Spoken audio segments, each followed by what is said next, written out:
Today's episode is brought to you by refshop.us, your one-stop shop for officiating equipment and uniforms. Whether you're working your first game or you're a veteran gearing up for the season, RefShop has you covered. Shirts, pants, whistles, custom Midland radio headsets for crew communication, and the Reading study guide to help you stay sharp for the rules. Head to refshop.us and use code TALK26 at checkout for 10% off of your order. That's refshop.us and use code TALK26, TALK26 at checkout. Are you a football fan? Have you ever found yourself wondering, what in the world was that ref thinking? Well, Mike D, the referee, is here to help you. Join me on Whistle Talk as I talk to professionals on the field and in the booth to help you understand what is going on inside the mind of a football official.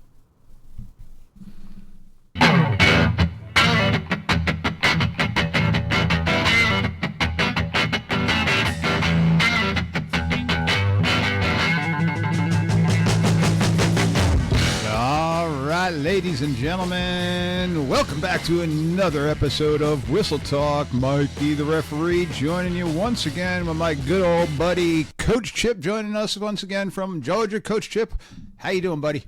I am golden, Mike. Good to be with you, man.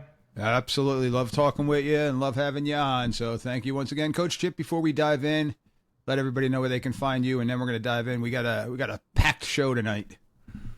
Now, I want everybody to do me a favor, and when this is over, go over to YouTube, look up Football Talk with Coach Chip, and subscribe to the channel. Do the same for mine, too. That is my retirement gig. And then, if you're so inclined, there are over 100 episodes of Football Talk with Coach Chip, the podcast, wherever you get podcasts. And you can find me on social media. It's at Coach Chip. It's Coach Chip at Chip Siegel, Seagle. And then we have a Facebook group that's, golly, I don't know how many now, called Football Talk with Coach Chip, and go on over there. Officials are welcome. We don't discriminate.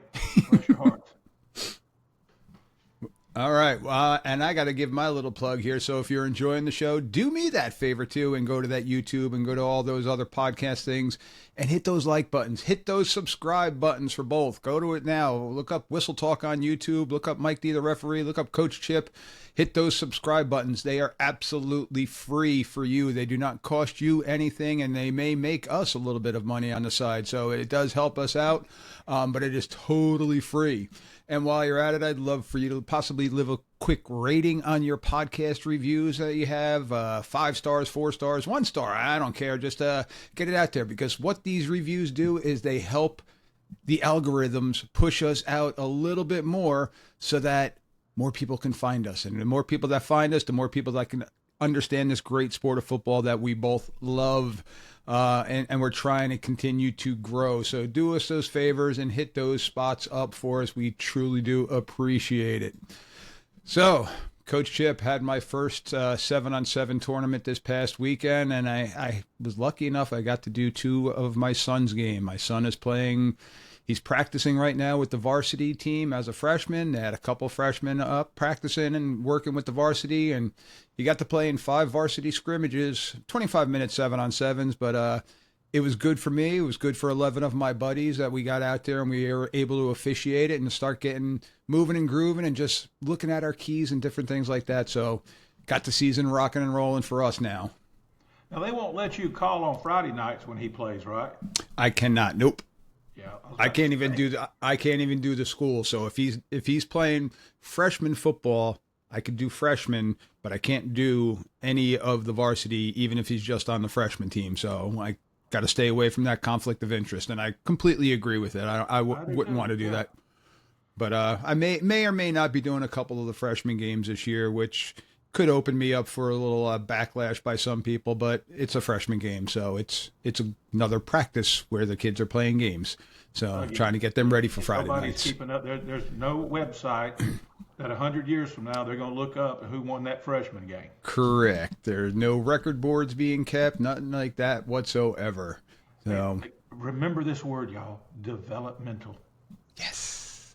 Developmental. Trying to grow the sport, and that's why when it comes to those freshman games, I like keeping those hankies away. I like keeping them far away so that, those kids can get better. All right. If you show your butt at a sub-varsity game, fans, you ought to be banned from going. Anyway, go ahead. So tonight, Coach Chip and I are going to be diving into some of the NFHS case book case plays. And tonight we're going to start off with Rule 4. And if we have time, we're going to dive into Rule 5. But we got a lot jammed in here. And Coach Chip, how we're going to run this is I'm going to present to you a case play. And I'm going to give you an opportunity to answer said case play, and then we'll review the answer that the NFHS put out there for us. And for those that aren't familiar with the case plays and the case book itself, it's another publication that NFHS puts out, and it breaks down the different rules that we've already talked about by putting us into different scenarios and making our mind think. Some of them are obscure, which is a good thing because it's that one play that we can screw up on that could change the outcome of the game. So seeing these things develop and hearing them, listening to it, playing it through in your mind are all things that help us come Friday night become better. And Coach Chip, just a little tip for you. When I was a cadet, when we were in class, we were actually given diagrams of football fields. So as we were presented with these different case plays, and this is what our test was based on, as we were presented these case plays, we would draw, okay, here's the line of scrimmage. Here's where the end of the run was. Here's where the penalty occurred. What do we have? What's the enforcement? What's going to be the clock status?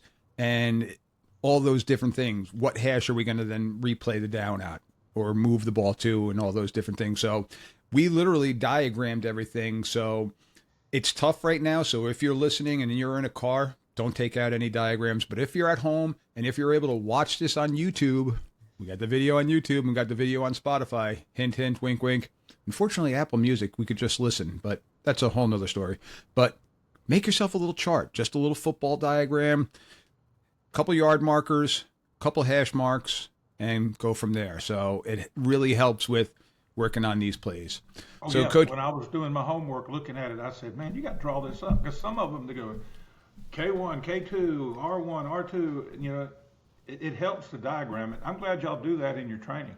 yes, 100%. It definitely helps. And so, without further ado, here we go with Rule 4. And this is a fun one. I know Coach Chip, we always talk about this one, but with the holder with their knee on the ground. So, reminder, let me go back. Rule 4 is the ball in play, dead ball, and out of bounds plays. So these are all the different things that could possibly pop up in Rule 4. So here we go. All right. So Coach Chip, K1 has one knee on the ground to hold for an apparent field goal attempt. K2 is in position to kick. K1 catches the snap and A, places the ball, which is kicked by K2, or B, rises and either runs or passes, or C, without rising, flips the ball to K2 who attempts to run. All right, So A, you're good because that's the exception to the knee down rule. correct. B, you're good because he just got up and took off, which is fine. And C is only good in the NFL and NCAA. That's not good. Correct. So the ruling, legal in A and B, just like you said, and in C, the ball becomes dead immediately when K1 tosses it to K2 while their knee is on the ground. All right? Coach Chip, 100% so far. You're going to be a referee by the end of this episode. I bet not. Come on. I've already converted Daniel, so got to keep going here. All right, so we got a nice long one, and this is the one that Coach Chip was talking about with those diagrams. So during a try, K1, who is apparently a place kick holder, receives the snap with one knee on the ground and places the ball for a kick. Just as K2 comes forward to kick the ball, K1 lifts the ball, rises, and A, throws a forward pass to K3 in the end zone, or B, carries the ball into the end zone, or C, starts to run, fumbles, and the ball is recovered by K4, who advances to the end zone. D, fumbles and it's recovered by R1, or E, takes several steps and then drops to one knee to place the ball for a kick. Now, the E is horribly illegal, or the play is over, regardless of how you're going to say it. And I read that over and over again, and I said, what kind of idiot would do that? You'd be surprised. And yeah, so in E, A is good, B is good. C, he's okay, but I don't know about advancing the fumble thing. That's a whole nother rule because a kick is a kick until it's a kick. Well, there's no longer a kicking situation once he takes off. There's another rule in play there. And fumbles, and it is recovered by R1. That means it's R1's ball, or it's over if it's a try. So as you said, the ruling, successful try, and again, this is a try, so it's a try. It's not a field goal. I just want to emphasize that. So the successful try in A, B, and C, the ball remains live in all of those instances.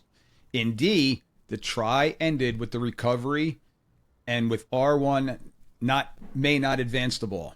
Okay, so because it's a try, it's over. There is no scoop and score. There is no scoop for a 2-point conversion in that scenario.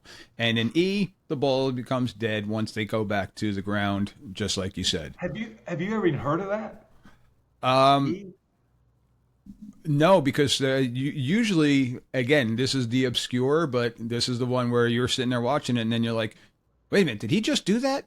So it's not unfathomable that it does happen because kids make mistakes and they think just like a punt, they're scrambling around and let's go back and punt the ball. Well, why can't I have a kick the ball then? So you'd be shocked. All right.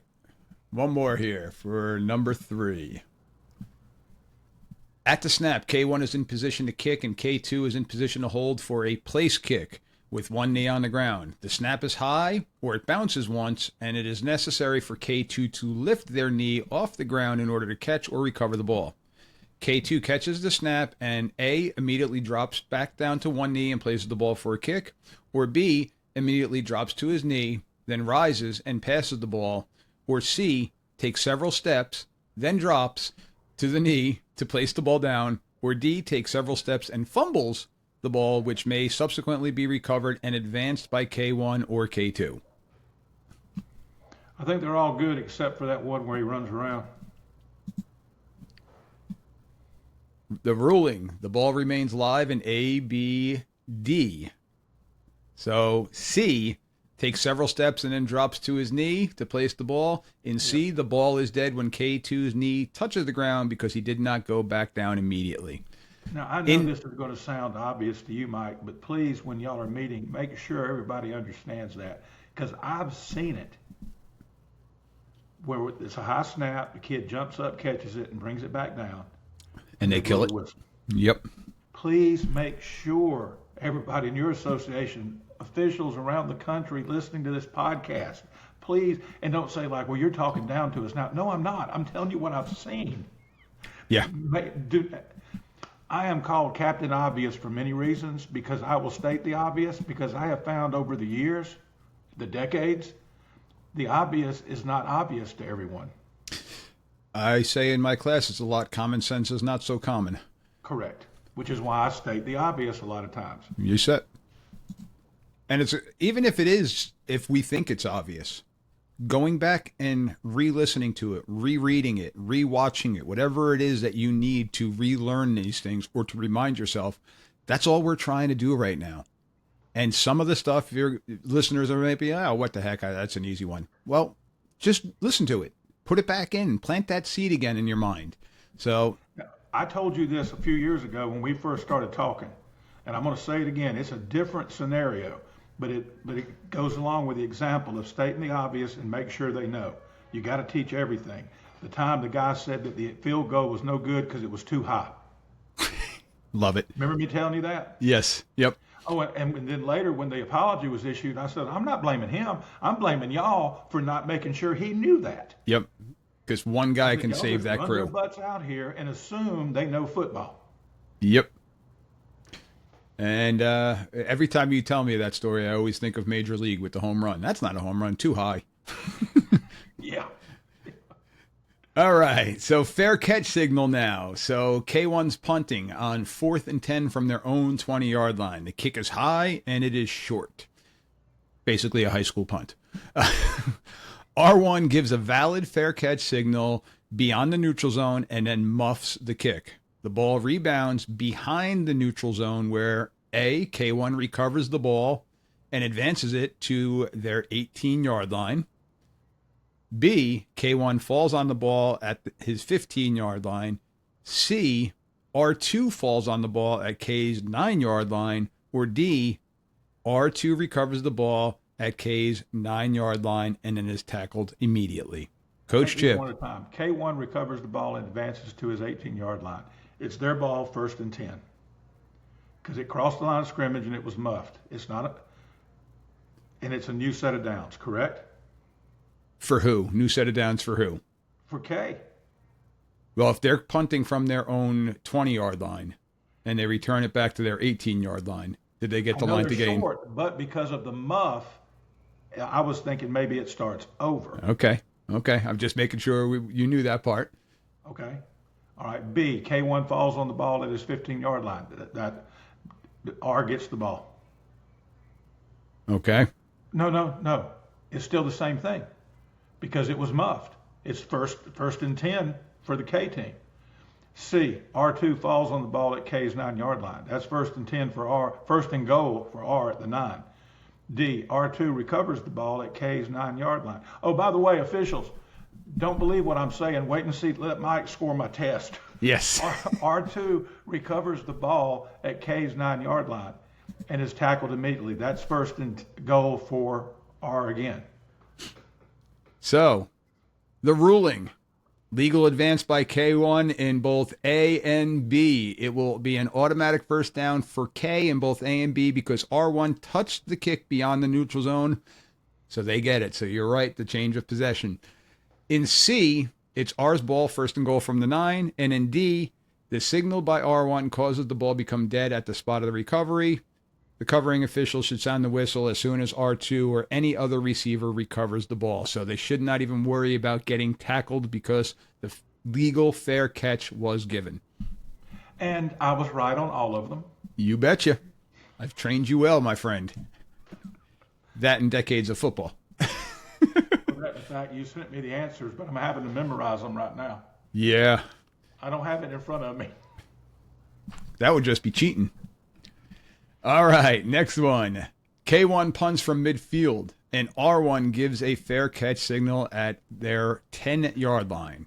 R1 then muffs the catch, and the ball bounces towards R's end zone. A, R2 recovers at the 1-yard line, and their momentum takes them into their end zone where they are tackled.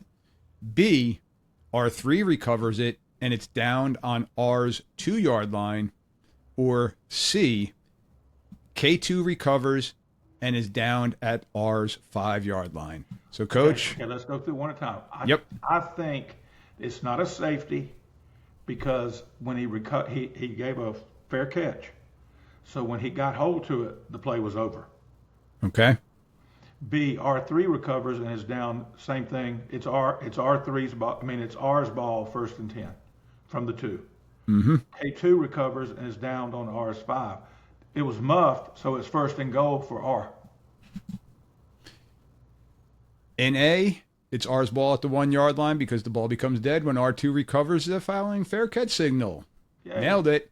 In B, it's R's ball at the 2-yard line. And in C, it is K's ball, 1st and goal from the 5. Coach, you are on fire, my friend. Hold on a second. Oh, that's not the one I wanted. Was that the Jeopardy music? No, I am missing Jeopardy to be here. That's what DVRs are for. Well, I'm going to watch it later, but... There you go. All right. Oh, that's the one we just did, so let's move on. Coach Chip, you're going to have to read these ones. That word is inadvertent. Whistle. All right. You can say that part. I can. Whistle talk, baby. All right. I'll read it. With 4th and 2 from K's 38-yard line, a scrimmage kick by K1 is muffed beyond the neutral zone by R1, following his signal for a fair catch. While the ball is loose, following the muff, the covering official sounds his whistle inadvertently. Now, I already read this. I already read the answer, and I still don't understand this one, Mike. Now, this one, y'all, you earn your beer money if this ever happens. Go ahead. So, because the whistle was inadvertently sounded during the kick, the down will be replayed even though R1 was the first to touch the scrimmage kick beyond the neutral zone. Game clock will start on the ready for play signal. Now there's one of these coming up where the receiving team, they get screwed. Mm-hmm. Now, think about this one. You said it before. A kick is a kick is a kick. So because when the muff, there was no possession gained, it's still a kick at that point in time. And when an inadvertent whistle, see, I can't even say it when I'm trying to say it. The inadvertent whistle sounds during a kick, you're going to replay that down. Now I understand it because there's really no fair way to do it. Pretty much anytime not anytime, most of the time there's an inadvertent whistle, somebody's getting hosed. Yeah. And this is a scenario that we did have in a varsity game on a kickoff. The kickoff was muffed and recovered by the kicking team, and one of our guys blew the whistle inadvertently when the ball was muffed. Was he assuming the catch? He was assuming the catch, but he admitted it. It wasn't his call to make. He shouldn't have been on that whistle because it was a short pooch kick, and he was down at the goal line. And he fessed up to it right away. He came up to me and our head referee, and he's like, guys, I fucked up. That was me. I screwed up. We got to re-kick it. And we had to go over to the kicking team who recovered the muff and explain to him, Coach, that one's on us 100%. We got to re-kick off, though. And he wasn't happy, but he understood, and we moved on. Now, I would have said, I understand. Let's move on, but you owe me. Remember the next close one. You owe me. Don't worry. The special teams coach reminded us on every subsequent special teams play. So you never forgot you owed them. Yeah. And I think next time, the following year, he was at a different school. I think he still reminded us of it. So oh, yeah. He goes, hey, he said, that bill followed me. It's not with the school. You owe me. Yep. Yeah. All right, so moving on to the next one. While a legal forward pass is in flight, A, B1 interferes with the eligible A1, and then there is an inadvertent whistle. Or B, a whistle is inadvertently sounded after which B2 contacts A2 while the ball is in flight. So we got a legal pass. First of all, B is irrelevant because the inadvertent whistle had already sounded. All right, and what about A? B1 interferes with eligible A1, and then there is an inadvertent. I think the offense gets their choice, either redo the down or take the result. In A, if the designated representative accepts the penalty for the foul which occurred prior to the inadvertent whistle, the penalty takes precedence. In B, the contact by B2 occurred during a dead ball period, and unless it's a personal foul, it's ignored. Because the whistle was inadvertently sounded while a legal forward pass was in flight, the down shall be replayed. So in B... I'm El Fuego right now. Yep. In B, you got a dead ball play. So, I mean, interference, unless he blew him up, then you can go with that. So unsportsmanlike or unnecessary roughness, I should say, not unsportsmanlike. But in B1, their inadvertent whistle happened afterwards. So we're moving on. Coach, you are definitely on fire. Yeah. All right. With 4th and goal on B's 4-yard line, A1 is hit and fumbles. And as the ball rolls towards the end zone, an inadvertent whistle is sounded. Wah, wah. This is the one. I think this is the one. The fumble occurs A, at the 5-yard line, or B, at the 3-yard line. So one of them is beyond the neutral zone. One of them is behind the neutral zone. Oh, I went too fast. That's fine. I don't think I know the answer to this one. All right, so we'll go on here. In both A and B, A will have choice of taking the play at the spot of the fumble or replaying the down. If A takes the play, it's B's ball at the 5 in A and at the 3 in B. Got that one? So B gets it on both of them?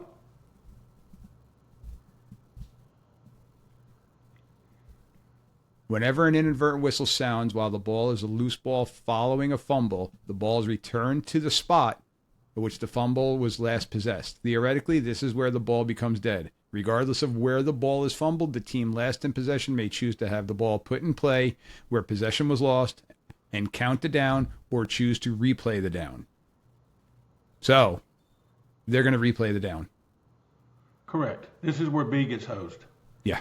The defense gets hosed on this. That's what I thought. Yeah. Yep. Replay the down. Which I'm fine with that. All right. A1 throws a forward pass from his own 40-yard line. B1 intercepts at his 2-yard line and circles back into the end zone. While B1 is in the end zone, the covering official sounds their whistle accidentally.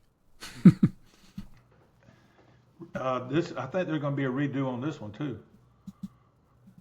Since B1 was in possession, B has the option of accepting the result of the play at the time of the whistle or asking for a replay of downs.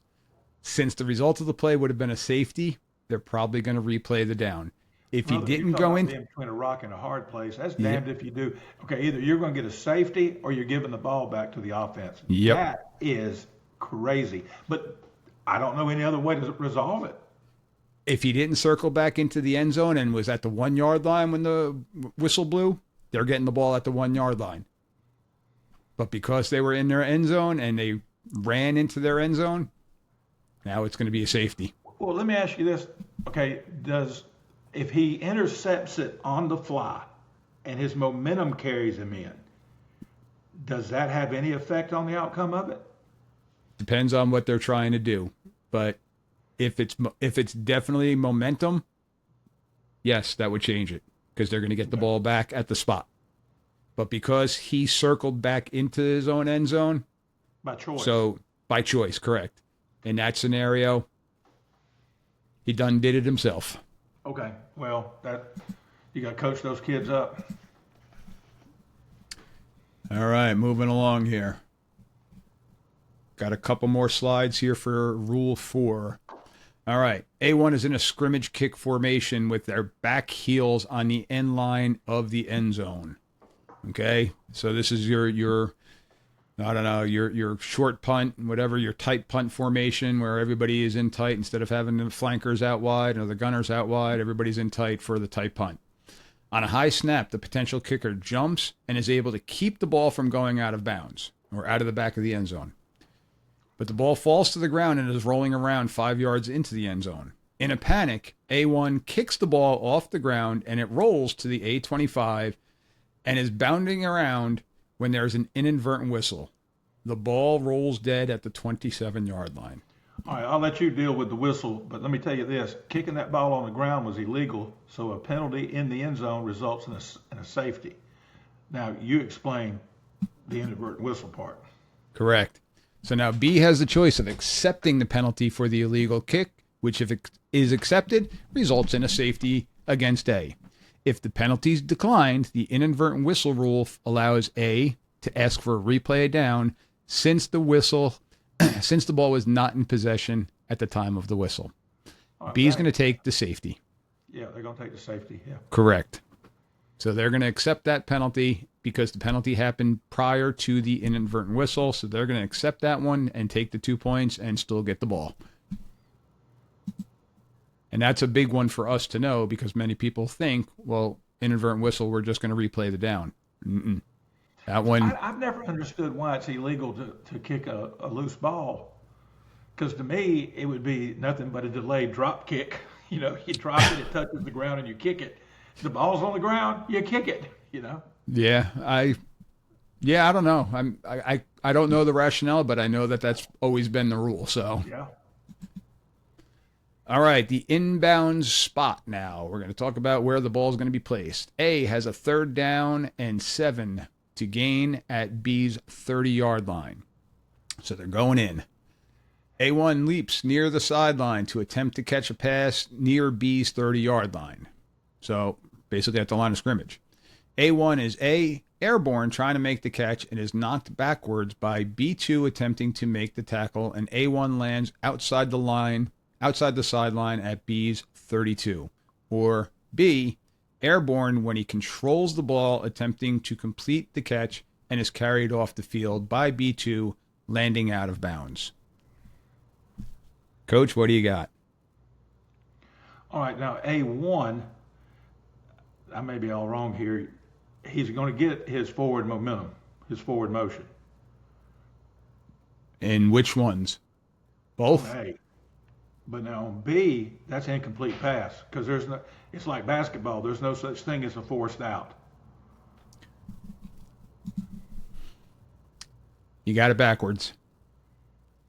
In A, the pass is incomplete and the game clock was going to start at the snap. So in A, they are knocked backwards by B2. We don't have any, what was the old rule in the NFL where you kind of assumed he was in bounds? Yeah, the forced out. Yeah, so you can force him out now. But in B, it's a catch and the game clock should not stop.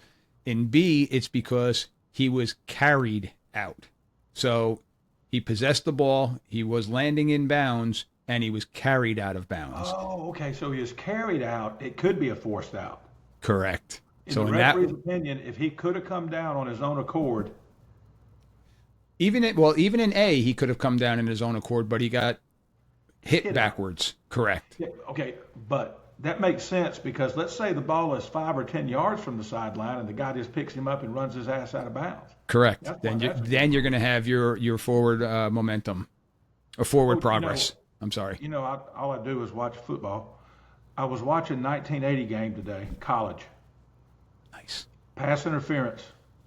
They got the ball at the spot of the foul. I do not remember that being a rule in college football. It was a short-lived rule. If I'm remembering correct, it was 15. Then it went to the spot of the foul, and now it's back to 15. Mm-hmm. So don't quote me on that, because going back to 1980, that's close to before my time of watching college football. The only thing it was Herschel's coming out party when he ran over Bill Bates at Tennessee. Okay. Yeah, see, up here in New Jersey, we had Notre Dame. That's it.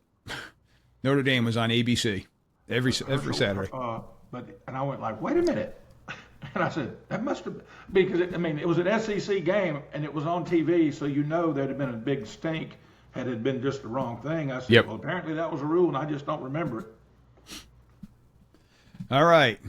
Love this title. Captain's choice on placing the ball, also known as the coaches. Yeah. Prior to the ready for play on a try, not a regular play, but on a try, A's captain requests to have the ball placed on the right side of the hash mark. A then deploys in a spread formation because they're probably going to run some type of sprint out pass, and in this scenario, if they're on the right hash, they're probably going to go sprint out left. A1 does not like the defensive coverage and calls for a timeout. Or in B, a dead ball foul occurs. The captain of A then asks the referee to move the ball to a position midway through the uprights. So basically to where that little hash mark is. Okay. I think he can, I think it's legal to ask because there never was a play run. And so I think he can have it changed. So you're going A and B is good? Yeah, he can change where he wants it because there ain't been a play run yet. Because a dead ball foul means it was before the snap, right? Dead ball foul, 100%. It can be moved. In A, it cannot be because of the timeout. The captain may, in 7 situations, ask for the ball. If a dead ball foul occurs or the foul occurs during the down and the penalty is accepted, the captain again will be given that opportunity to respot the ball. So if they ran the play and there was interference in the end zone, they could take the half the distance and then put the ball into the middle of the field if they wanted to, because they still have that option. The request, the rationale, you can't screw the defense because if they were willing to burn a timeout, you got to leave the ball where you put it. Correct. And the That makes defense did sense. a good job. Yep. All right, choice to snap or to free kick. Woo, you know, that fun one. We watched that video last week. With the score tied near the end of the fourth period, R1 signals for a fair catch and catches the kick at K's 40. After a timeout, the captain of R advises the referee that they would wish to have the ball placed in a... he wishes to put the ball in play by snap. A1 throws a pass intended for A2, where B1 interferes with A2 and the pass falls incomplete. Following the administration of the penalty, the captain of R decides to put the ball in play by a free kick field goal attempt. Coach, is that good? I don't think you can do that because the ball's been snapped. In this one, it is permissible. Yep, Good. it is allowed. So the game clock will not start until the kick is touched, other than K's first touching. This is one of the times where a field goal may be scored by a free kick. The captain may request a timeout prior to making a decision or whether to snap or free kick. In putting the ball in play in this situation, the captain of R is privileged to designate the point on case 25 anywhere between the hash marks because of that penalty. But once they run a play, they can still do it again because you get the play over. It's like a do-over. Correct. Okay. That don't seem fair, but Yep, that is the ruling on that one. That's the same one. So I got that one twice. Coach, that's it for Rule 4. That's the case plays for Rule number 4. So with that, I'm going to pause this video. We're going to take a little break, and I'm going to see if Coach Chip is still willing to stick around for Rule number 5. Coach Chip, appreciate you once again, as always, buddy. always a pleasure to be here, bud. All right.